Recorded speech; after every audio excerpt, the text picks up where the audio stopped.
ছোটবেলা থেকেই লোকমুখে শুনে আসছি যে তেলের পিঠা নাকি সবার হাতে ফুলে না। Hello everyone, this is Azmini Mimi and welcome to my channel.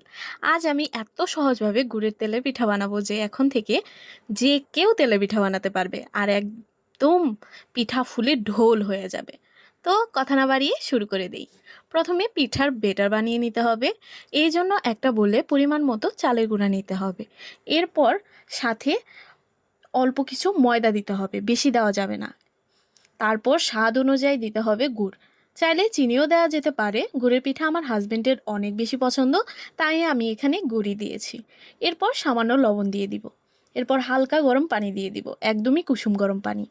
এরপর সব কিছু একসাথে ভালো করে মিশিয়ে একটা বেটার বানিয়ে নিতে হবে। এরপর 10 মিনিটের জন্য ঢেকে দিব, যাতে বেটারটা ঠিকঠাক হয়। কারণ চালের গুঁড়া দিলে কিছুক্ষণ পরই অনেকটা পানি শুষে নেয়। তাই 10 মিনিট হয়ে গেলে ঢাকনা খুলে ভালো করে আবার বেটারটা মিক্স করে নিব। বেটাটা একদম পাতলাও হবে না, আবার ঘনও হবে না। এ পর্যায়ে পানি লাগলে পানি দিয়ে মিক্স করতে হবে। আমার কোনো রকম পানি লাগেনি। এখন পিঠা ভাজার পালা। প্রথমে প্যানটা ভালো করে গরম করে নিতে হবে, না হলে নিচে লেগে যাওয়ার চান্স থাকে।